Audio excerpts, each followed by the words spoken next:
of Black people and Africans across the world, from Asia to Europe to East, Southern, Western Africa, to Brazil, to Cuba, to North America, from 1000 AD at least to the present.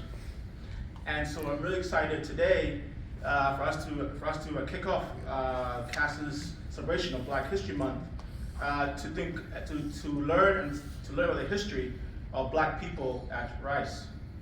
These stories, your stories, are our stories, and I think that's very important in a moment in time when the U.S. government is removing or altering references to African American history in federal places, from national parks to museums, that we can still say our history, that it did happen, it did exist, and we are here. On a personal note, although I originally hail from Ghana, I've learned quite recently that my maternal grandfather went to higher education in the US. He graduated from Oberlin College in 1959, and then from Howard University with the MD in '63. So I've been also personally and professionally interested in the experiences of Black people in the higher education scene in the US. And so it is fantastic to have two colleagues, Dr. Caleb McDaniel and Dr. Alexander Bird, who are sitting at the far end of my right, who just published a book, and you probably all have a picture of the book cover, called Slavery, Segregation, and the Second Founding of Rice University, which came out in 2025, which is now last year. And today they will, and we all will dig a bit deeper into their findings about the history of Rice and its relationship to slavery and Black history. Our other panelists, and I'll describe them in more detail, will give and provide first-hand accounts of their own experiences at Rice or their own research uncovering the Black experience at Rice.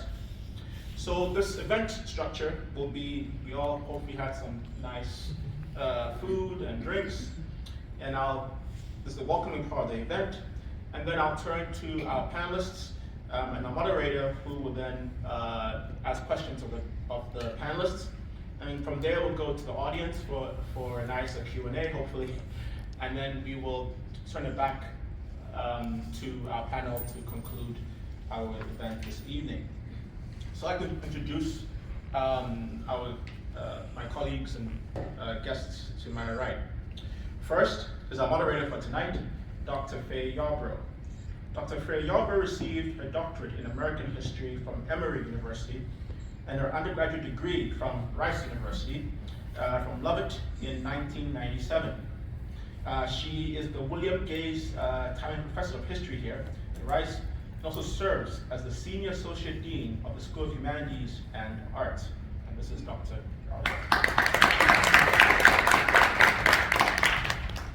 Next, I'd like to introduce Joyce Beyond Salient, who graduated in 1976. So this is your 50th year anniversary. My math is correct, yes? Yes. So congratulations. She is a certified public accountant, and in May 2024, she earned a Master of Taxation and Certificate in Estate Tax Planning from Villanova University, Charles Whitgier School of Law. So she is very busy this time of season. So if you need tax help, you know who to go to. So this is true. She delivers high quality services and solves complex problems for clients in accounting, finance, and auditing. And as I said before, she earned a bachelor's degree of arts from Rice in 1976. And she's very active in the Black community still at Rice. To her right is Professor Craig Jackson, who graduated in 1977, so his 50th is coming very soon. And he's a professor of law at Thurgood Marshall School at a TSU, right on the street here in Houston. He's been at UT School of Law, the Hopkins University, the Nietzsche School of Advanced International Studies in DC, And he teaches U.S. foreign policy, international law, and the constitutional law. He's also visiting fellow at the Wolfson College at the Lotte-Pacht. Is that pronounced? Research Center for International Law, and also at Cambridge University in England. To his right,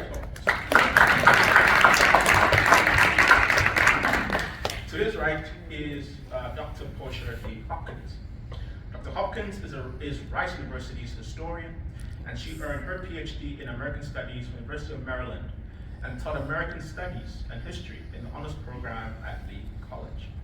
Prior to joining Rice and prior to earning her PhD, she earned a master's degree in U.S. American Studies, University of Alabama, and a bachelor's degree in history at TCU. So another local person. Fantastic. To her right is Dr. W. Caleb McDaniel, who is the Mary Gibbs Jones Professor of Humanities and Professor of History at Rice University. His most recent book is co-authored with Dr. Alex Bird, which I just mentioned, and he received his PhD from Johns Hopkins, and his undergrad from, is it A&M? Is that correct? Yes, another local person. He's also a Pulitzer Prize winner, which he didn't send to me in his bike, but he is as well. And then last but not least, last but not least is Dr. Alex Bird, who graduated from Rice in 1990. He's the Vice Provost for the Office of Access and Institutional Excellence at Rice, and he's also a Professor of History. He's also a Magister of Rice. Long time ago, but I did do that. Of Rice College, and received his PhD from Duke University. Before I turn it over, and I'll stop talking, I promise. As I was supposed to be working, I went on Facebook this afternoon. Yeah, I know, I'm sorry. And I joined this Facebook group. It's a Rice Facebook group called Let's Be Honest. We can't get 1 million fans for Rice University. You know that group? Yes. Yes.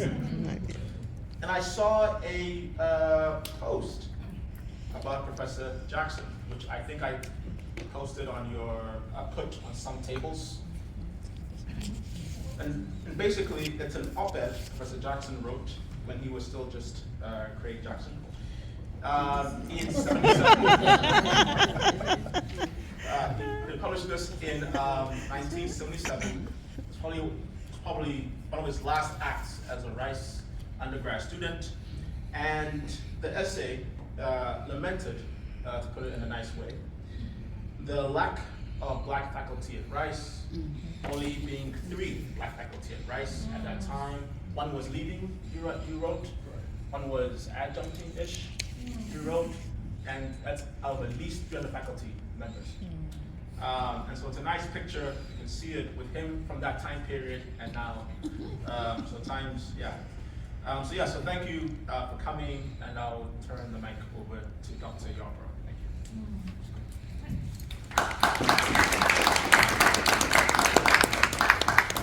Okay, so I'm gonna stay here if you all can hear me. Everybody can hear me okay? All right, so the plan this evening is I'm going to use my timer. I'm not messing around on my phone, but I know that maybe some of my colleagues cannot adhere to 5 minutes unless I have a timer. So what I've asked our panelists to do is everybody's going to speak for 5 minutes about. And specifically, I've asked Dr. McDaniel and Dr. Bird to talk a little bit about the book, and our alum to talk specifically about their experiences on campus. And then I have a few questions for them. I hope you all will be thinking about some questions you would like to ask our panelists as well. And so we'll have some time for Q&A, and then we'll come back to them to kind of finish out the panel today. All right, so this is the plan. So we're going to start at the end of the table, and I'm going to turn my timer on. And so you will hear, no, I'll wait till you start start talking before I turn the timer on. And so you'll hear a little chimey thing, which means, try to bring it to a close, okay? All right, so we'll start with Dr. I tell you what, I will use some of my time to say thank you for the whole panel, so you don't have to say that we're very grateful to Cass and the History Department and all of the organizers that put this together, and thank you all for being here. This book is one of the products of a university task force that Dr. Bird and I co-chaired from 2019 to 2023, which was the Task Force on Slavery, Segregation, and Racial Injustice. And this was an effort that joined similar projects at a number of universities, not only in the United States, but around the world. There's a consortium of schools, the Universities Studying Slavery Consortium, that when Rice began its work, I think we were the 70-something school to join that consortium, and now there's more than 100 schools across the country doing this kind of work. But there were things about Rice's history and position within that larger movement that were distinctive. Brown University is widely credited for launching this movement and scholarship. Ruth Simmons was president at Brown University. We're very grateful to have her having written a foreword for this book. And of course, she's from Houston as well and knew Rice very well. But Brown University was founded, of course, before the United States even existed. And the history that they were grappling with was the history of the founders of Brown University being very involved in the transatlantic slave trade. Rice University opened its doors in 1912, in the 20th century, and was chartered in 1891 after the abolition of slavery by the 13th Amendment in the Civil War. And so Rice, within this larger movement, gave us an opportunity to think about connections between slavery and segregation, and to tell those stories together in one volume. And so the task force produced, as part of its work, and the steering committee that guided us in the work, a number of research reports during those 4 years. But the book is an attempt to bring that research together and to begin with William Marsh Rice's connections to slavery, his complicity in enslavement here in Texas, the ways that his fortune was shaped by the institution of slavery in and around Houston, but then to carry that story all the way up to the beginnings of desegregation at Rice University. And it's really an honor to be sharing space at this table and in the room with some of the figures in Rice's history that we consider in the book the second founders of the university. That we know a lot about or we thought we knew a lot about the first founders of the university, but this book tells us things that we didn't know about the first founders. And it also attempts to learn and share new research about the second founders of the university that have really helped to create the institution that we all belong to today. And so there's some names in the book, since it's Black History Month, there are names in this book that will be known to people familiar with the history of Rice. Raymond Johnson and Linda Faye Williams and Charles Freeman. But there's also many other names in the book that are probably less known to our community, but we feel need to be better known.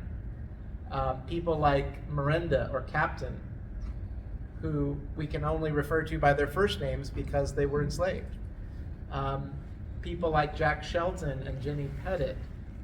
People who didn't necessarily attend Rice, but still shaped Rice's history, like Professor H.A. Bullock. We start each chapter with the names of significant African-American figures that helped to shape the history of Rice. And we also have in the room people like Velma McAfee Williams and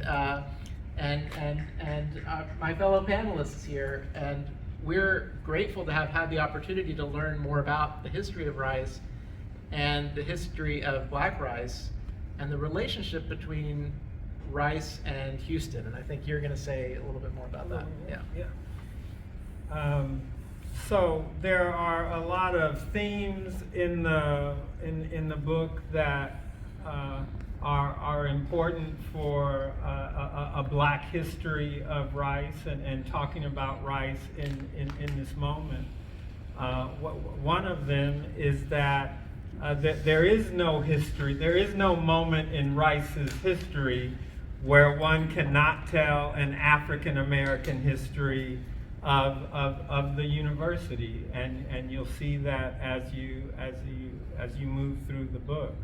But I want to take off from and focus on two particular points that are implicit in what Dr. McDaniel shared, that are related to the desegregation of the university and the second founding of the university. And one of those is that there are African Americans who are critical, even in the moment when there are no Black students at Rice.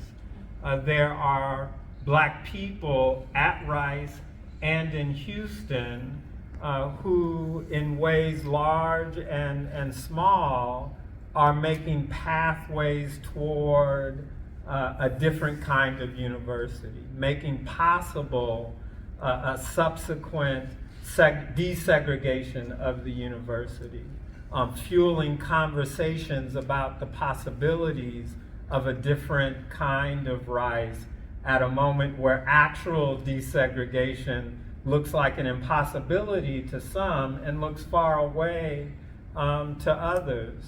So Black staff who work at the university long before there are Black students at the university are part of doing this work by their very presence on a university that is, in some real fundamental ways, right, legally segregated. But there are no places in the South without Black people, and Rice is one of those places, and their presence here is important to that.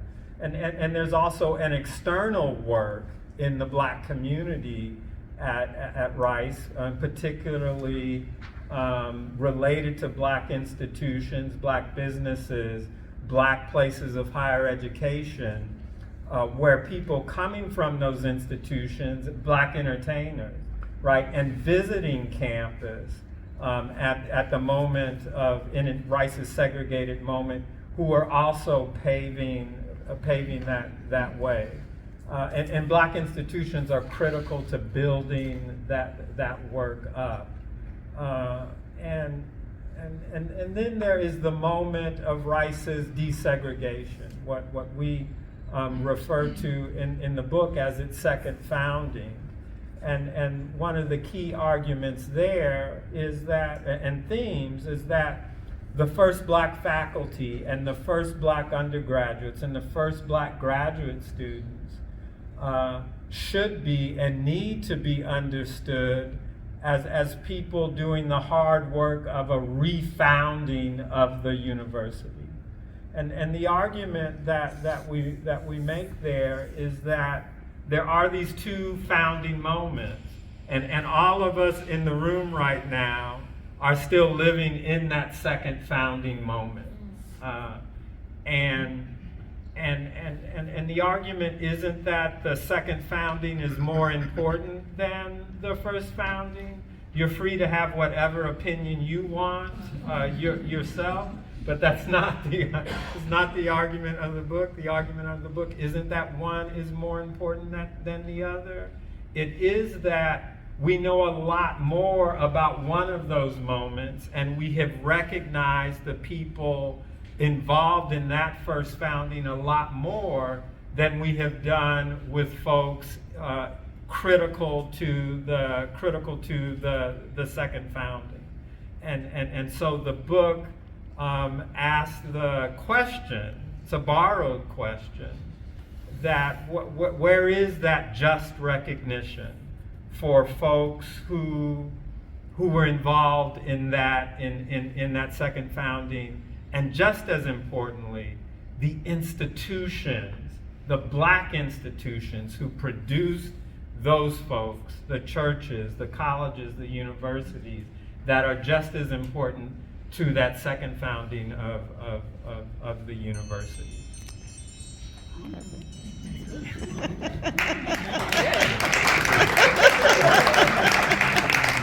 getting nervous. Okay.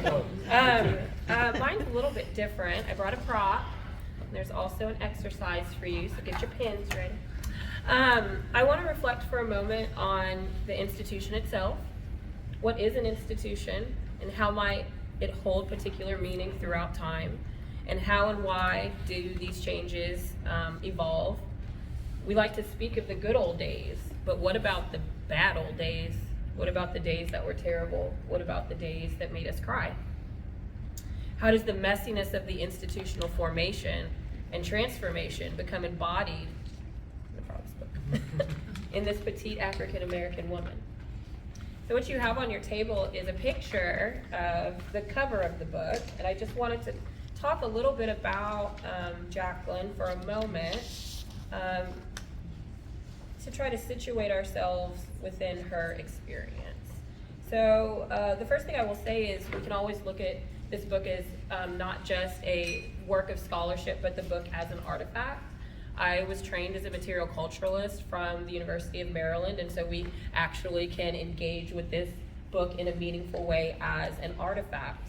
We can look at the book as a site of preservation, as concerning the context of which the book was written by incredible scholars that I respect so much.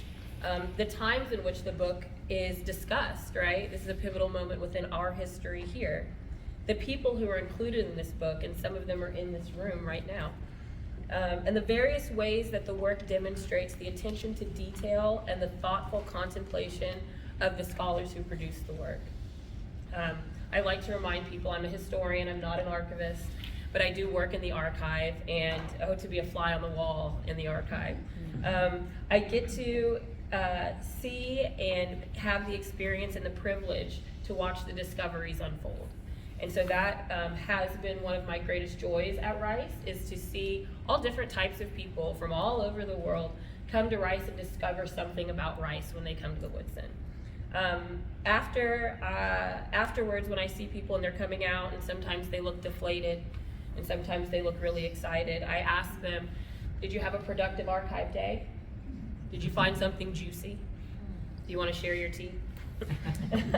So what might a future researcher who discovers this book in our archive understand about Rice better, about its second founding, and particularly about the Black experience?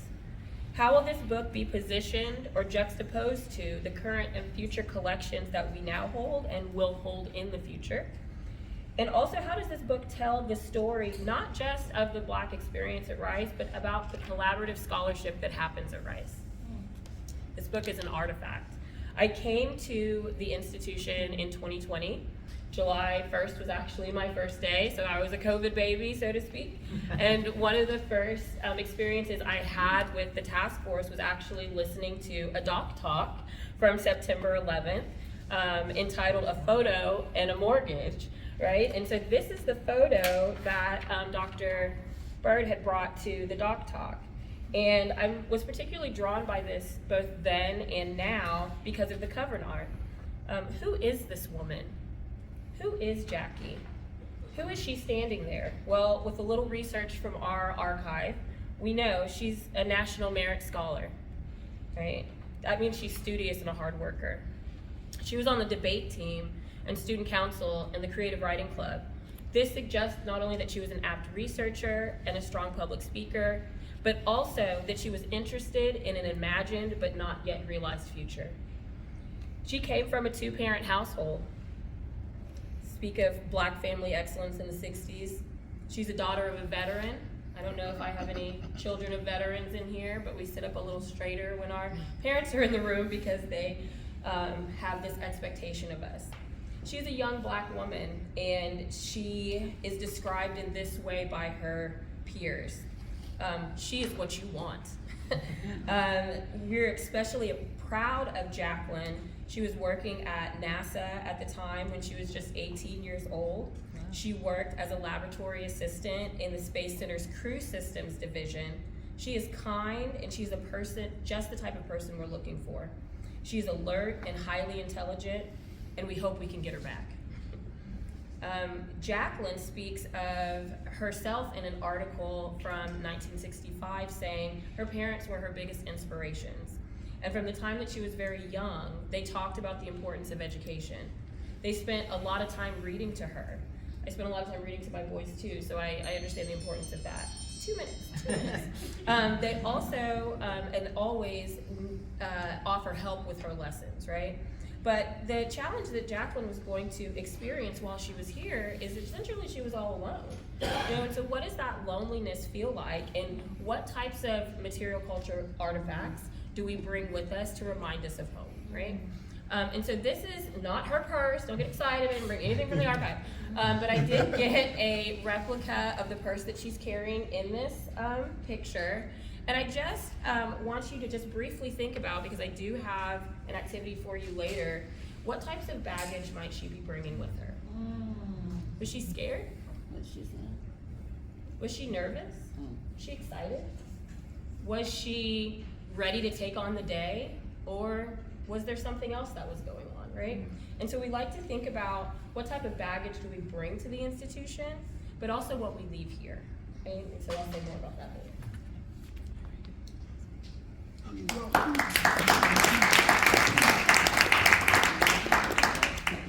I guess before we start talking about our own experiences at Rice, actually my family's experience with Rice started well before I started Rice, because when I was a kid, we'd drive by Rice.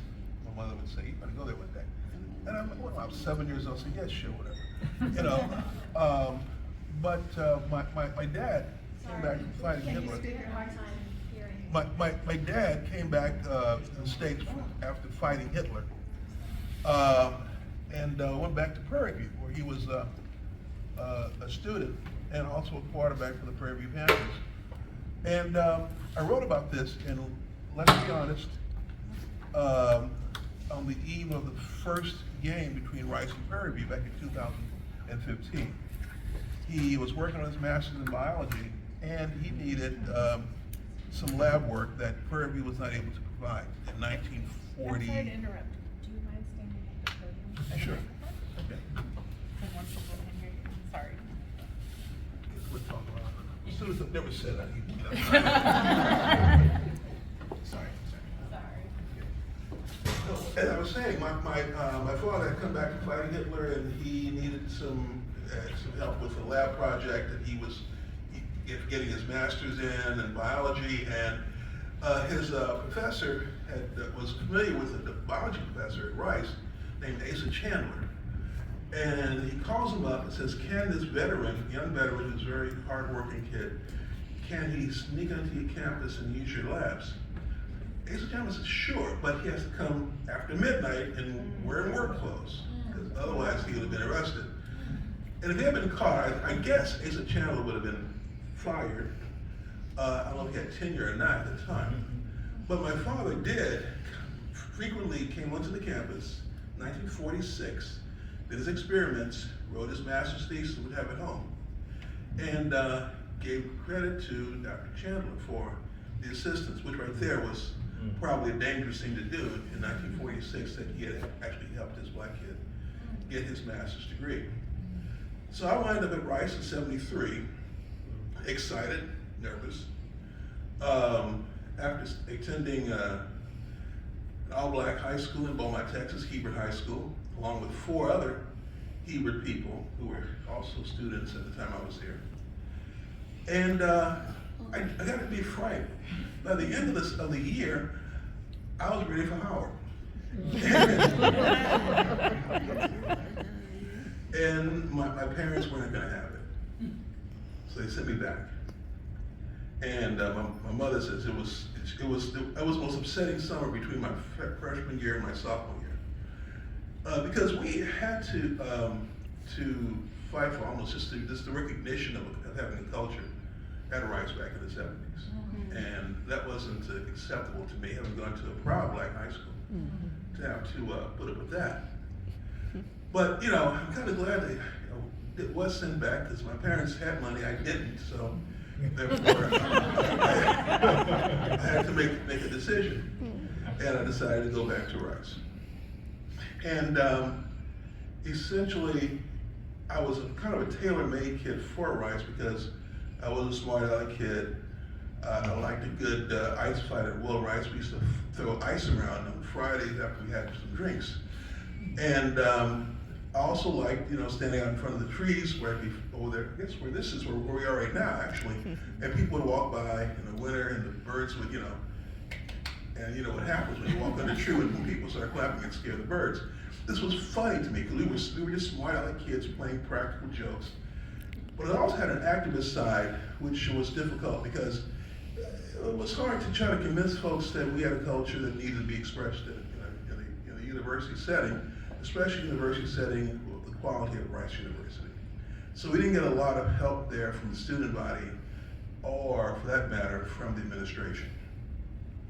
That being said, I know we're going to have some questions about how much Rice has changed, and I just soon leave the change for that, because there have been some serious changes. We'll talk about that later. Thank you.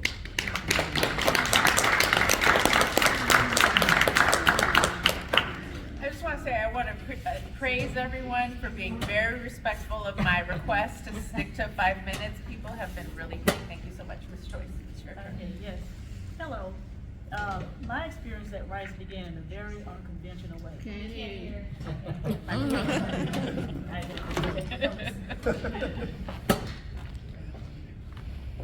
I guess we're not, well, Craig is a professor, so I don't know why. Anyway, my experience at Rice began in a very unconventional way. When I arrived here in 1972, I was 17 years old. I was a single mother of a beautiful baby girl named Sheila Lynette Sashery, who was 7 months old. So, I was a first generation college student, and I had no roadmap to tell me how this college experience was supposed to happen. The longest distance I had traveled was from my hometown of New Iberia, Louisiana, to Galveston, Texas, which was about 200 miles, where my mother, Dorothy Sashery, had relocated in hopes of a better life. I had been told by some well-meaning teachers, their heart was in the right place, that I shouldn't come to Rice, because the students at Rice were wealthy, and they were well-traveled, and I was not any of those things. Unlike most students who were here at Rice to work hard and also to experience a college life, I was here on a mission. I went home to Galveston almost every weekend to help my mother take care of my daughter. When I was on campus, I was laser focused on my grades and on my work, because I was here on a full scholarship. And they told me if I made less than a B, they were gonna take it away. So I had a different mindset, I guess, from most students who come here. My goal was to earn a degree and get a job that would lift me out of poverty and off of the welfare, which we were on. I'm happy to report that 5 generations of my family were lifted from poverty as a result of the degree that I earned here.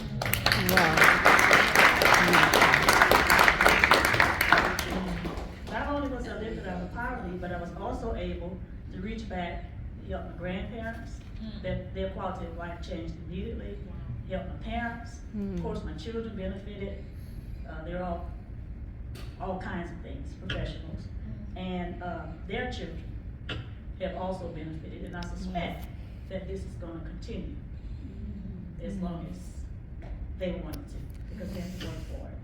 When I got here in 1972, there were only 4 black women who were admitted in my class. By the end of our freshman year, we were down to 2. The other 3 women were Marva Gardner, Robbie Jeffrey On, and Vicki Brackens. Vicki Brackens was my roommate in Jones South. Robbie and Marva were in Brown College, but they were not roommates. So here we were, Marva and I by ourselves, so to speak. There were a lot of men, but, the female companionship. So, as I said, I was on a mission, so I was not too bothered by that. I was happy to have just Marva as my friend, because I was, I had a goal to meet that was gonna be life-changing. So, I ended up in one year being, I think I was the only black person in Jones South. And that wasn't too bad because everybody in that were very nice to me. I don't really have a lot to complain about my experience here. It met my mission, and the professors were nice and helpful. I didn't feel discriminated against in any way. Nobody bothered me about my SAT score, which was a common thing back then. And the students were, in my classes were helpful. We had study groups, and I was treated as an equal member of the group. So my experience here was mostly positive. Now, as Craig mentioned, the university did have some things that they did that they should not have been doing or allowing. And one of the things was this thing called a redneck roundup, which I had no interest in attending because I didn't have a redneck. I'm like, what is that? So I can't go there. And Craig, you remember that or not? That was at World Life, Yeah, that's where it happened. So that was about the only thing that bothered me here. I just don't have, and I think that gave birth to the Black Student Union because we demanded our share of the student fees so that we could have our own activities that were, culturally appropriate for what we like. So in closing with this introduction, I want to say that my mission was met. I got good results out of it. I would recommend Rice to anyone. Oh, my body is getting on my man. And I want to say that a lot of what I feel, later I learned to appreciate the fact that a lot of what I was able to do here, the road was already paved by many of the people that Dr. Bird has mentioned in his book. That I don't know if I would have been as successful if I had come in at the time with Charles Freeman or Jacqueline Cullen, I believe is her name. And I want to say one last thing. Of course. One day, when I was walking from Jones South, I know Craig hates this story, but I have to tell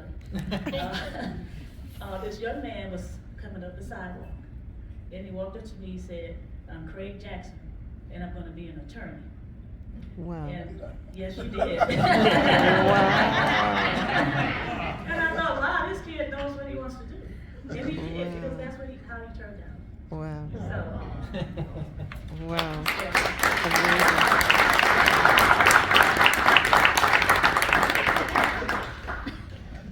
All right, so my first question is for the alumni, and so that includes Dr. Bird, and I wanted to ask, what's the biggest change you've seen at Rice since you've graduated, and what do you think has remained the same? So I'll give you a second to think about that. So what's the biggest change you've seen, and what do you think has remained the same? Two things come to mind. I'm going to say one of them so that we can get going. But I think when I came to Rice, and I know not to complain about this with alumni from the 70s, so I'm not complaining. I'm just saying it. Okay. And so, and one of those things was I felt like we had a small number of black students, right? Much bigger than when y'all were here, but we could fit in a room.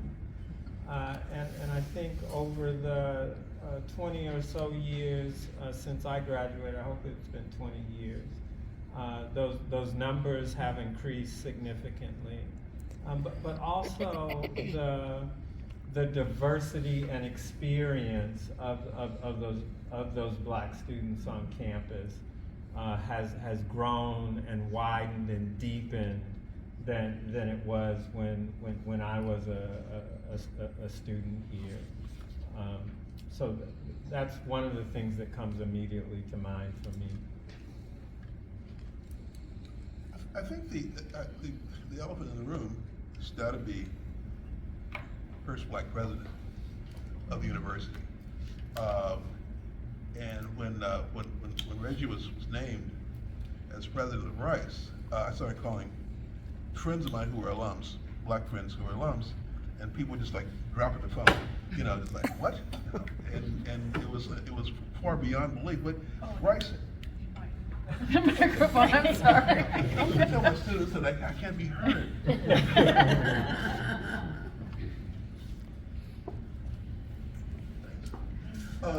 What I was saying is that when President DeRoche was announced as president, I've called friends from other alumni friends, black alumni friends, to tell them the news, and people were like dropping their phones. I mean, just literally just dropping their phones because they couldn't believe it. And some people didn't believe it for weeks until I had to convince them with clippings, that Rice had appointed a black president.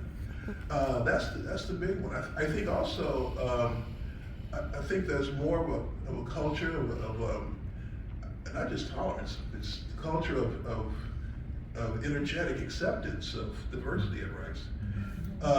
And it's interesting that the one school the one major school in Texas where you can actually celebrate diversity are the private schools. And at Rice, perhaps more so than the Baylors and the other schools as well. Because you can't do it at the state schools anymore. You get that. So that's one of the things I find interesting. Rice is kind of a leader in diversity now. And I think this whole process started, I think, with Malcolm Gillis. Yeah. Give him due credit. And it's just continued from there with Lee Braun and now Dr. DeRoche. So I think I'm very pleased to see how Rice has progressed on the issue of diversity.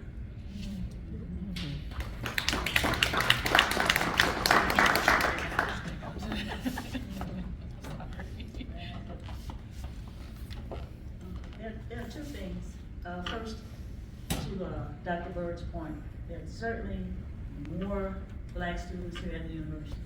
It may not seem to be a lot to the outside world, but to those that were here, for example, as I was when only 4 black women admitted, I'm very happy when I go to the welcome activities that they have for the students, the incoming students.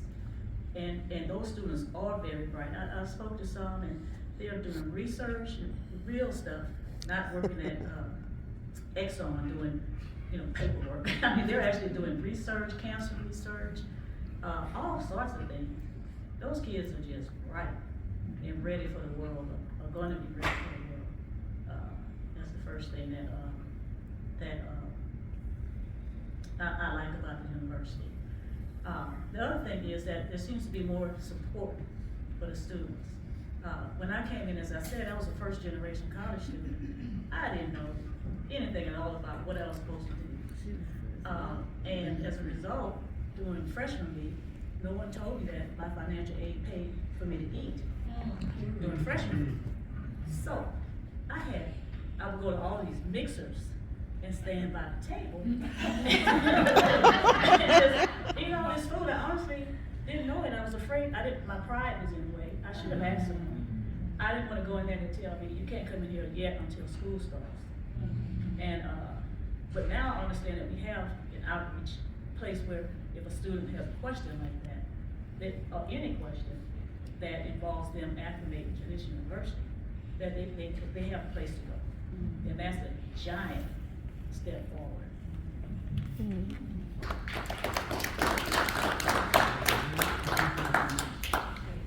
Are you gonna answer that question too?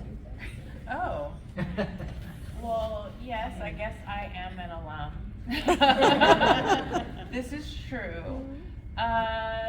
So I would say along the same lines, when I graduated in '97, and when I came back to work at Rice as a professor in 2013, I was on campus with my parents. And even my parents, when we were walking around, noticed how international the student body was, right? So my mom is from South Korea, and even my mom, as we were walking around, turned to me and said, wow, there are a lot of people from other places, right? As an immigrant herself. she noticed that there were a lot of immigrants on campus. And so that is a really big difference from when I was an undergrad, that it's just a much more international campus, which I think is really exciting. So that is a huge difference, I would say. And to Alex's point, the population of Black students on campus is more diverse as well, you know, from all over. So that's really different. I think I'm also a first-gen college student, and my experience when I was an undergrad is I didn't feel like I didn't necessarily know that there were lots of other first-gen students, right? So in my suite at Lovett, in my suite of 4 people, one of my suite mates went to Sidwell Friends, which is the same school that Chelsea Clinton went to.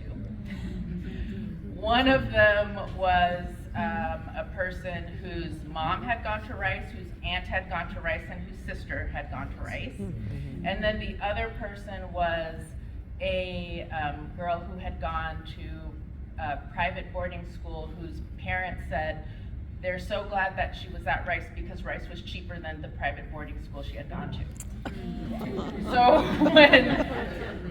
when I, in that suite, when I got here, you know, my dad was in the Army, my mom's an immigrant who got her GED when I was in high school. Like, we were racing each other to see who was gonna get our high school diploma first.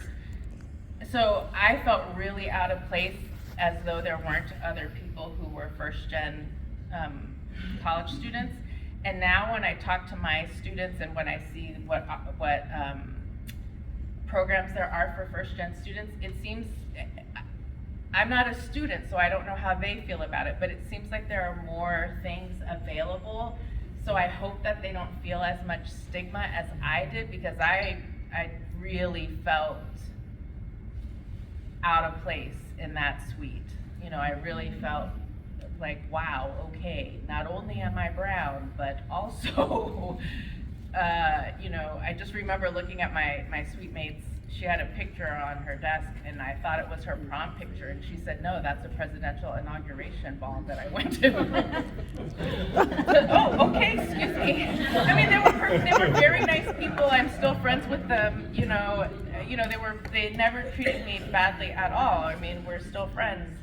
But it was just a real, the income difference was very pronounced. And now, because of the Rice investment, I think you just have more students who come from more modest means, because because Rice gives such good financial aid. And so I think there are just more students here who are here on scholarship, that it's just, I think I would have felt less out of place, is what I would say. So I appreciate that about Rice now. So that's what I would say is different. My next question probably is more, but everybody can answer, but maybe is more for Alex and Caleb and Portia, but you all can answer as well, because it has to do with the founder's vision. And in what ways you think Rice has fulfilled the founder's vision, William Marsh Rice's vision, and in what ways he might be really surprised, unhappy even, with the way things look now, right? So in what ways do you see his vision fulfilled for the university, and in what ways maybe do you see him surprised, that he might be surprised, or less than thrilled, or however you want to talk about his vision and where we are now with the university. But also, our other alum are more than welcome to answer that question as well. Go ahead, Dr. Berger. I'll jump in case someone takes my answer. But I think the thing I often try to give the first founders credit for, and again, y'all don't have to, because it's possible to have different opinions, but they have a vision about what it means to provide a first-rate education, an education second to none to people of small means. And for them, those people happen to be all white people in the beginning. And what I find compelling about that vision is that I think it's profoundly thoughtful at a personal level, but also at a level of the city that they live in, the state they occupy, and the region. It's also a vision that I think you could make an argument that as profoundly as important as it is, that the university fails at it from the beginning until after the second founding. And so I think it takes the desegregation of the university to begin to fulfill that vision of exactly what it takes to give a first-rate education to people of small means. And black students are among some of the first students at the university who are raising this question of how to attend to difference.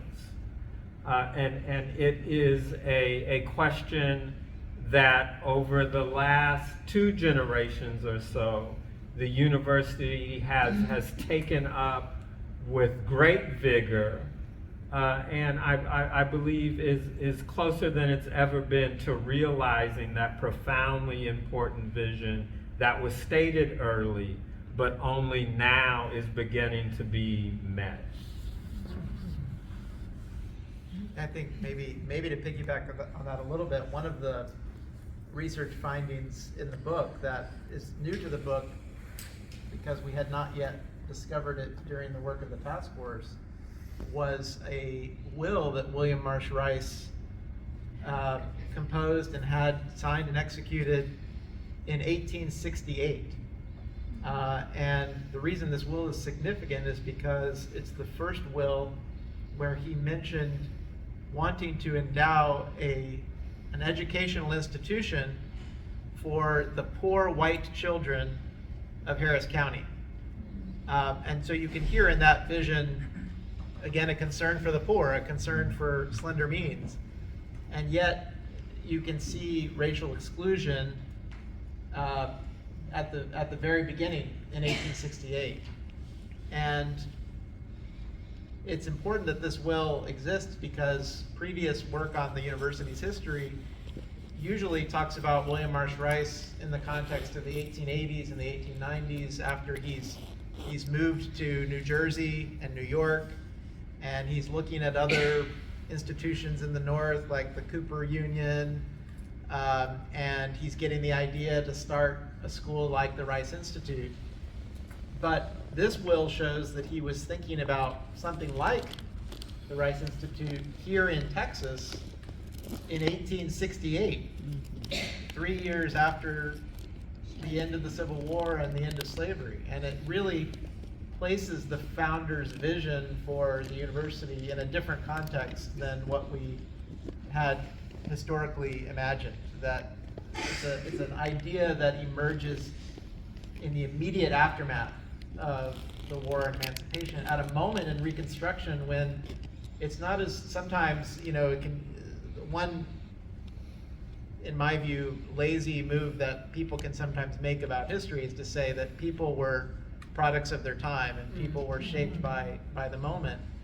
But in 1868, there were some pretty radical ideas floating around Reconstruction Texas, promulgated by Republicans, promulgated by black Texans and Houstonians who were exercising the right to vote for the first time. And they were putting into the state legislature in Austin Republicans who were talking about the possibility of integrated public schooling in Texas, and were passing laws to fund public schools for the first time in Texas.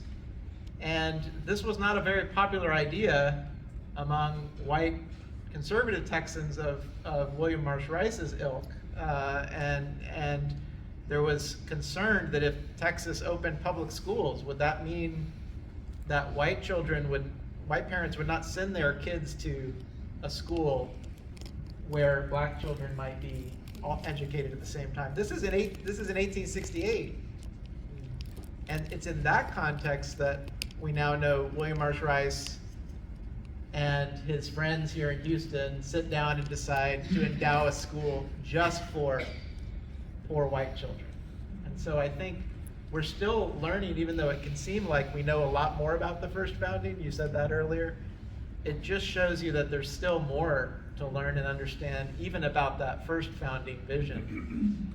And I think once you root the vision in that context, you can better understand why it's taken so long and so much and so many determined people to overcome the constraints of that first vision. I will tell you the elephant thing in the room. I don't think he was planning on me being here. Like, I really don't know if William Marsh Rice was thinking about me when he envisioned this institution, and that a black woman would be telling his story. I just don't know if he thought about that, you know. But I will say, on the Texas Moving Image website, there's a video of Thomas Freeman, and he's walking across Rice campus, and he walks past the statue, and the statue is still on its podium, on its pedestal, and he says, "I bet he's rolling in his grave." Right? Like, these are the things that he is saying to himself in the 60s, right? And so I think about it now, and I think about, one, just this idea that this is an exceptional institution. Like, you can go anywhere in the country and say, "Oh, I work at Rice," and they're like, "Oh," right? Like, there's a little bit of la-di-da with it. But then also, I think, everyone at Rice is excellent, right? But then we have people at Rice that are just exceptional, right? And we know these people, right? There's one right here. There's one right here, right? There's some exceptional people here. And the thing that I love the most about Rice, like there's several things that I'm like, we could do a little bit better. But the thing that I love the most about Rice is that this is a place of possibility. Yeah. And I think that William Marsh Rice would be very proud of the fact that we are making the best of the possibilities that we have here. And that if you have a desire to learn, there are people here that want to educate you and educate the masses. I love working with alum because you guys do such amazing things. Like, I'm sitting here with these amazing individuals, and they were just like me. You wouldn't think about shoes, right? And yet here we are, being great and being exceptional. So, yeah. I think that She's gonna make you get up and go to the microphone. I can already see she's gonna raise her hand.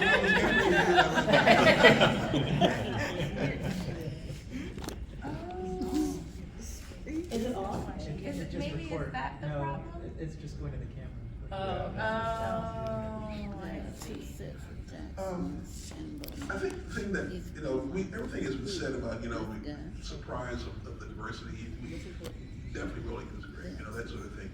And the statute is where it should be, as far as I'm concerned. But I do think, though, the idea of excellent education, of an excellence in an educational environment, was something that I do think that we have fulfilled. And I'm always impressed. I haven't read a lot of stories about the founding of elite schools nationwide. I don't know much about how John Harvard got Harvard started. So he was a Pilgrim or something. Whatever. But I do know, though, that Edgar Odell Lovett, he went around the world finding scholars. He went to Europe, to the great university centers in Europe, to find scholars and pick up ideas in terms of architecture. It was a very, very patient process of putting this university together. It wasn't just a rich guy and just threw some money at a wall and it stuck and they built a school called Rice. They actually went through a painstaking process of bringing in the very top scholars, including some Nobel Prize winners, respectively, or at the time. And by even after the founding, by the 1920s, they had a pretty decent reputation as a quality school, and a pretty decent football team coached by John Heisman. All right, I want to open it up to the floor for any questions that the audience might have. I have more, but I realize we're running low on time, so questions from the audience. Yeah? One thing that has not been said about this book is how well written it is. It really is. It's really a terrific achievement, and I want to congratulate you guys on that. And we learned about material culture, and the cover of this made me think about the conditions under which this photograph was taken, and that kind of approach to things is really valuable, I think. Thank you for that. Yes, you have led me into the next part, which is so great. Okay, so I did leave pieces of paper on your table. It's from the desk of a Rice alum. So if you're not a Rice alum, that's okay. You're a Rice alum today for this activity. And I have the dopest historian here who's going to help me collect these papers. Yes. And so, remember, I'm a historian, not an archivist. But I want you to think about the messages that we want to leave to the future students, right? So we know about our founding, we know about our second founding, we know how Jacqueline, or can presume how Jacqueline could have felt, but if there's a freshman here today and they walked onto campus and they were nervous and scared and excited and all the things that we've talked about today, what types of messages would we want to leave them? Maybe it's just a word of encouragement. I wrote in mine, the same thing my mom told me before she died. Yes, do it with confidence. Just do it with confidence, right? And so that's what I was doing. And so our volunteer is going to collect your papers, and these are going to go in my personal archive, but eventually they will end up in the Woodson Research Center archive. Yes. There's paper. There should be a little from the desk of a Rice historian. Do you see? From the desk of a Rice alum. Yep, there's a little piece of paper. I just want you to write a little note to these students because we want to encourage them. Yep, it's a story. Thank you so much for that. Thank you. Any other questions? Any other questions that people want to ask? Any of them? Oh, yeah, go ahead. Caleb, how did you come to have the wonderful values? Well, you're a white guy from the South. How is it that you developed those values? Could you say something about that briefly?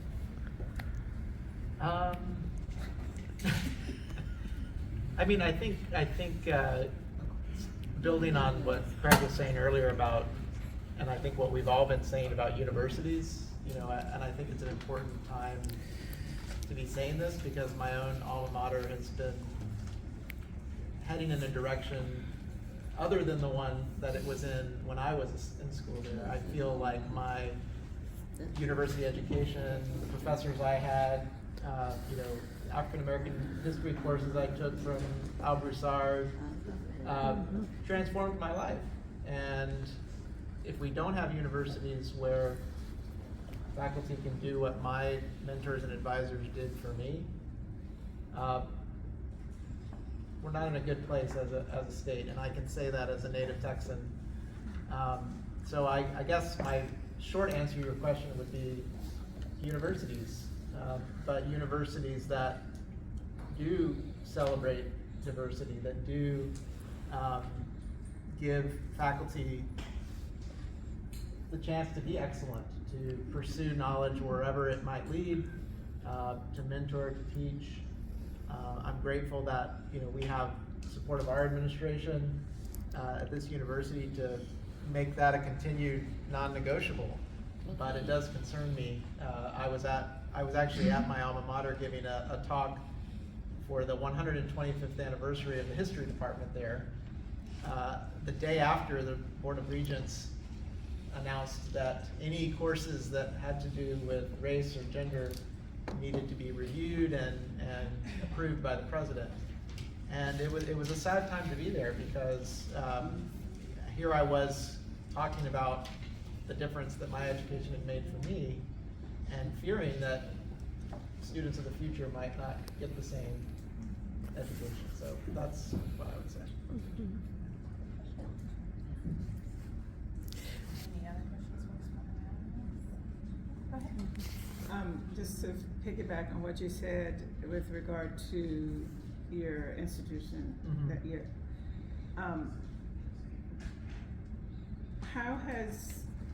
how has the decision of well, I guess you're not there yet.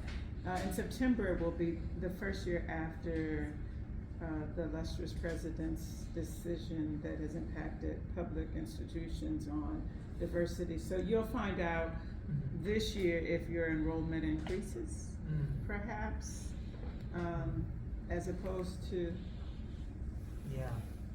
Probably. well, Rice, that's a- have you Yeah. seen any growth in Rice? Any Well, transfer growth or anticipated growth in Rice with the fact that you all emphasize and welcome diversity? So I'm gonna take it back just a little before that, before the president's, if I'm hearing the question right, before the president's Of the United dictate- States, not. Yeah, I'm sorry.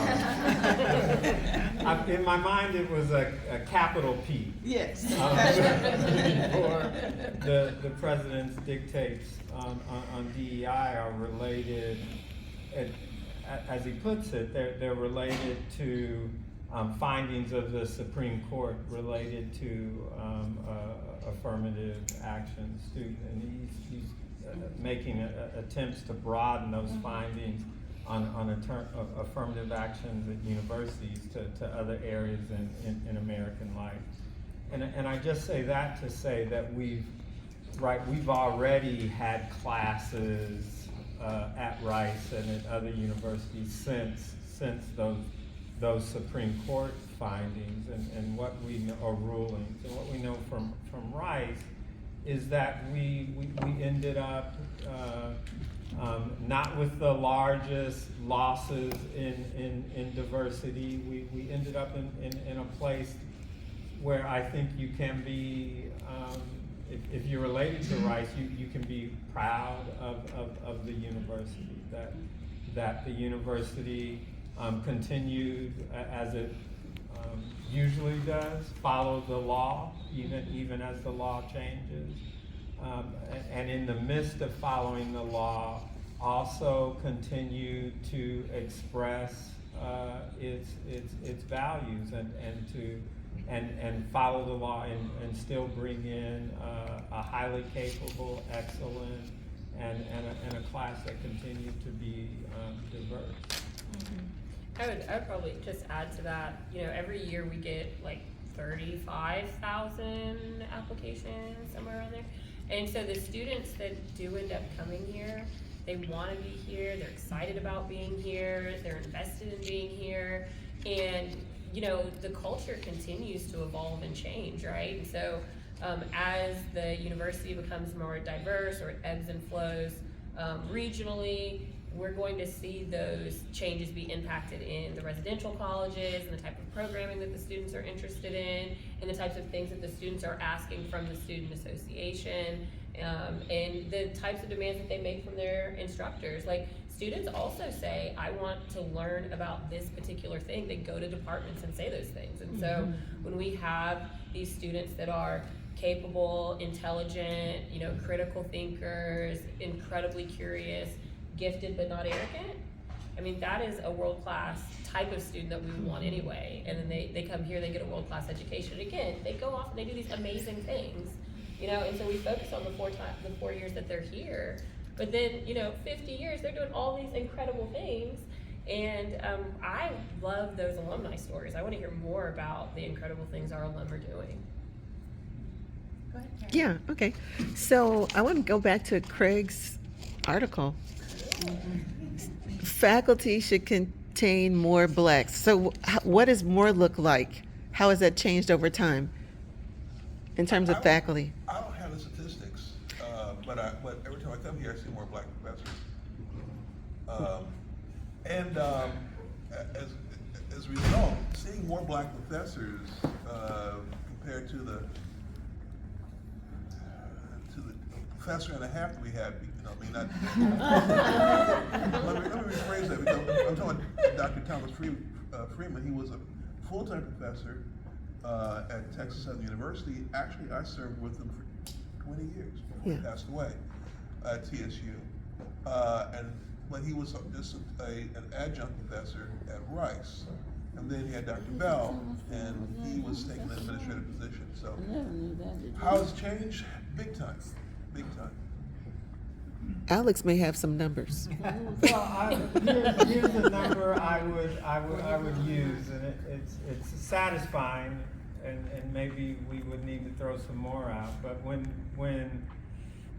Professor Jackson was here as a student, and he's reflecting on 3 black faculty at the entire university, we could play a game where we tried to find 3 black faculty in a department. And we could find more than one department with 3 black faculty. Okay. And so, and over the last 10 years, we've had, and this aided in no small part by increases in the faculty in CAS, and CAS faculty are all kinds of faculty. I want to rush to say that. But over the last 10 years especially, there's been significant increase in the number of black faculty across campus.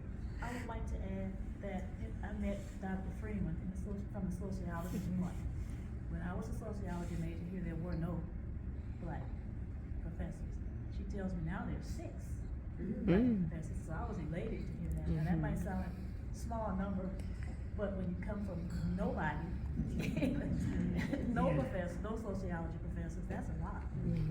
Yeah, you wanted to ask a question? Yeah, I just have a question for Caleb and Alex. As far as, and also for you, because you're on campus, you. Everybody's on campus except for me. But the increase in student body population. I always thought when I was here that was kind of small, it was a tiny little school. And now we have something like between grad students and undergrad students, something around 8,000 students. When you drive through here, there's a buzz that did not exist in the 1970s or the 1980s. That is vibrant, it's exciting, and that's a big difference. As an onlooker, I think that's incredible. Is that the same sense that a lot of the people who are on campus feel? Absolutely. Absolutely. One of the things I will say is, I work in the library, and so the students, they're coming in there, they mean business when they come in here. They're coming in there for a purpose. And they'll go to Cohen, they'll be walking around, and I can hear all different types of languages being spoken, and all different types of very critical, interesting conversations being had. And with 8,000 students being here, it's much larger than it was, right? But it still has that small university feel, particularly, compared to like a University of Houston or a UT that are big public institutions. But also, and you can love it or hate it, the residential colleges help to bring some form of like culture and community to the students. And they're very competitive with Beer Bike. Like they're serious about it. They're very serious about the competitions they have between the residential colleges. And I think one of the things I'm very excited about is to see how Chow College's personality is going to develop, right? So we're getting this new residential college, and like how will the culture and the mindset and the traditions that they're going to develop, how are those things going to also feed into the institution in a positive way? Yeah. So for folks who don't know, there's a 12th residential college coming online. When I was an undergrad, there were 8. We can't hear you. Oh, sorry. There's a 12th residential college that's coming. And right now, when I was an undergrad, there were 8. And I was like, there was 6. there were 6, for a long yeah, time. right. 6 for a long So time. now we're up to 12, And the goal is to have 5,200 undergraduate students, 5,200. When I was a student, there were 2,700. Alex, how many? When I was a student, I graduated from high school at 2,000 students. I'll name it Jack Yates because I always say it when I have the chance. And that was more than there were undergraduates at Rice when I Yeah. showed up. So the undergraduate student body population is growing by a lot on campus. Any other questions? Yeah, Hassan? Good evening, everybody. I'm gonna stand up. I'm just gonna stand up. You're gonna be our last question. Oh, okay. Let me make sure I take this. And speak loud. So we No can hear pressure, you. no pressure. So, in 2000, Just come up to the mic.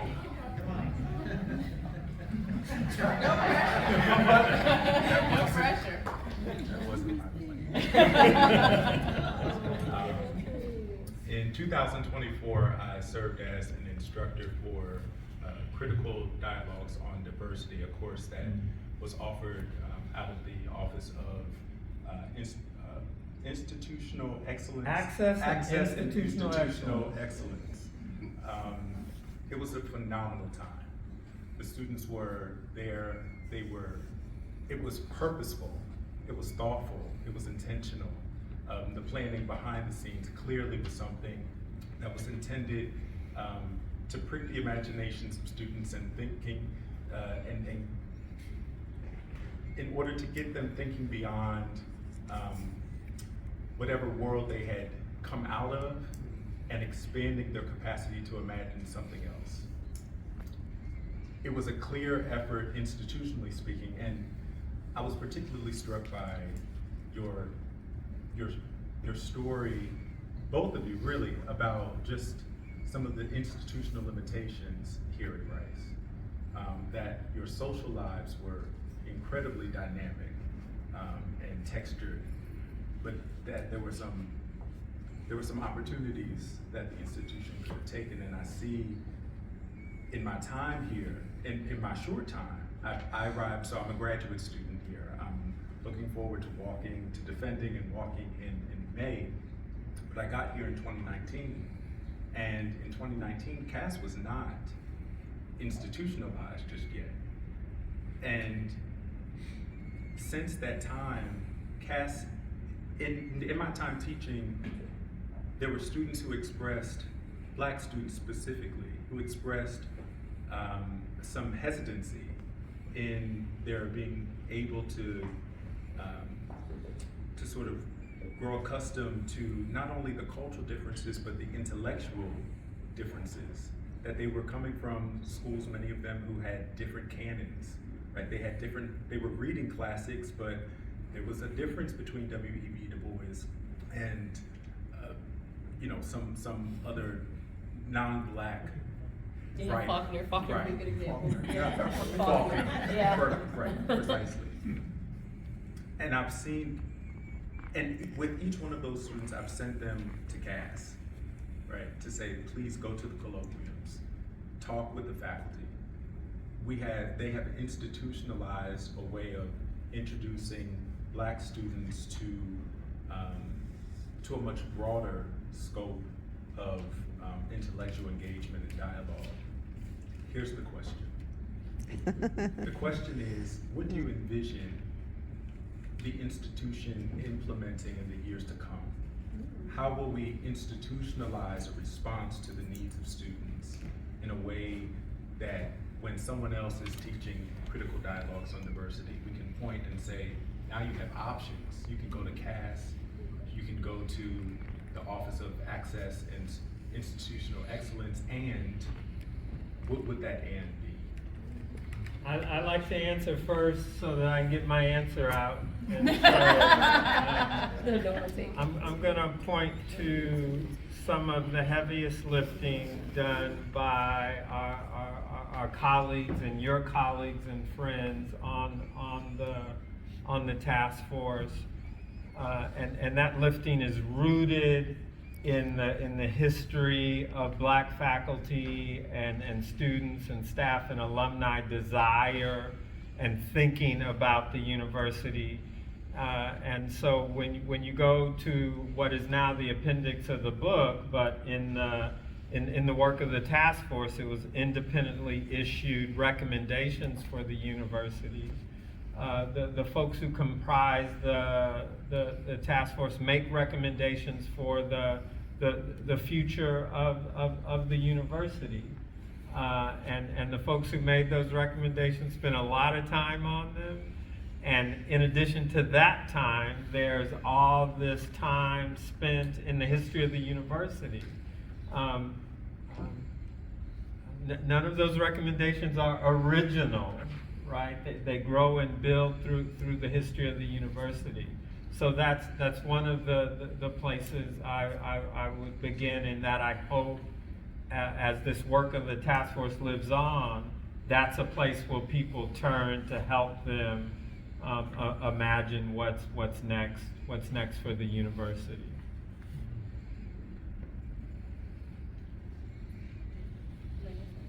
I'm going to give an answer even though I'm supposed to be the moderator. So part of how the Center for African and African American Studies developed was out of student demand, right? So when Dean Canning arrived, she went on a listening tour, and students, undergraduate students, said, we take these classes, they are about African American history or African history or literature or these topics, but there isn't a coherent curriculum or a thing that ties them all together that we can major in. Why isn't there, right? And she then brought some of the faculty together to say, there are a lot of you who teach these classes and there isn't a thing that unites all of it. Why isn't there? And we talked about the fact that we weren't going to do this thing unless there were resources provided by the university. So that's a different question. But I bring that up to say the students generated that. And I think the answer to what's the next thing is that it's going to be, in part, this answer that Alex has brought up, generated by the students. So when the students show us what it is that they want and they need, I think that is the thing that's going to drive what it is that we do, right? To me, I feel like the best thing that we can do is to listen to our students and what it is that they want. The best thing that could have happened is if people would have listened to Mr. Jackson and said, oh, you need to see more people who look like you standing in front of you in the classroom. The university, I wish, would have said, yeah, you need that. What can we do to make that happen for you? Somebody should have said to Ms. Joyce, wow, you need to see some Black sociology professors there. What should we do to make that happen for you? Or it's weird that you're the only Black woman in that dorm. That must be really lonely. What could we do to change that for you? So what I would hope is that the university would hear students when the students tell us what it is they need from us. So that would be my answer, my hope for what the next thing looks like, is that I hope that students will tell us what they need, and I hope that we are smart enough, have the decency, are caring enough to hear our students and to try to do something when they tell us what it is, because they will tell us what they need, what they want. I hope it's not just going to be a thing that you write that then we're looking at as a Facebook post. Decades later, a thing that went unanswered. That would be the tragedy, right? So I hope that that's what the answer is. So what I thought I would do as a way to end is kind of do a really fast thing where I ask the panelists to say something about what change they hope, kind of a thing that builds on your question, a thing that they hope to see in Rice's future or that they do see in Rice's future. So I thought that would be a nice way to end, right? So something that you hope to see in Rice's future or that you do see in Rice's future. It could be about anything.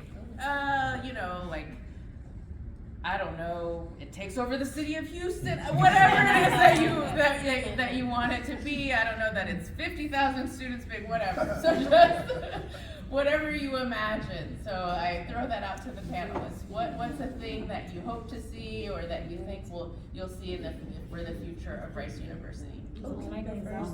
Oh, go ahead, Ms. Joyce is ready. You gotta go to the microphone. You gotta go first.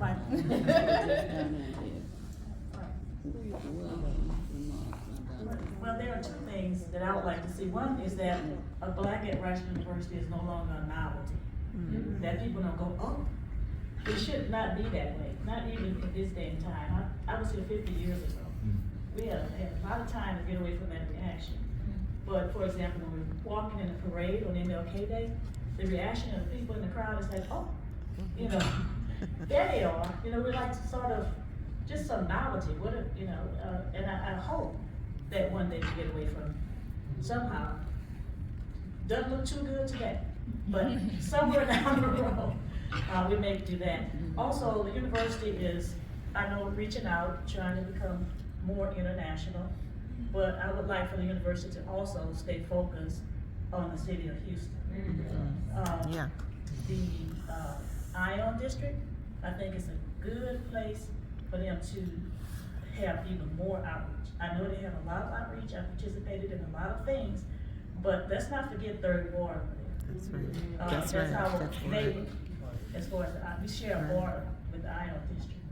So I hope that we increase our outreach there and that we do not forget about our local communities. Good. I think mine's kind of the same. I agree with that. Mine's kind of the same because when I talk to people out in the community, I do a lot of community work. Shout out to Circle, wherever you are. Shout out to Circle. I do a lot of community work, and one of the things that I hear constantly is, "Oh, I know where Rice is. I've never been on their campus," and it just makes me sad because you live in Houston, and this campus is beautiful, and we have open programming, and we want you to be here. So I think what I would love to see happen at Rice is to see more, like the hedges just continue to be lowered, and more people from the community of Houston come here and recognize that, like, this is your institution too. They're never gonna be a U of H, right? This Houston, but we're still an institution that has very deep roots in the city, and an institution where if you can get in, you gotta get in. But if you can get in, you can graduate from here, and you can graduate from here and go and do excellent things. So I would really just love to see more outreach into the community and more people feeling welcome here, you know? And shout out to Black Houston's March 26th through 28th, because one of our requirements is that you come for free and we feed you, and we make sure that you are conversing with people from the community and scholars and activists and artists and everything else. I guess one thing I would say is I hope this isn't the last book or word on these subjects. I think, you know, we're just beginning to understand the history of Rice in all of its dimensions. Every time I'm at an event like this, I learn new things, stories I haven't heard even from people I know well.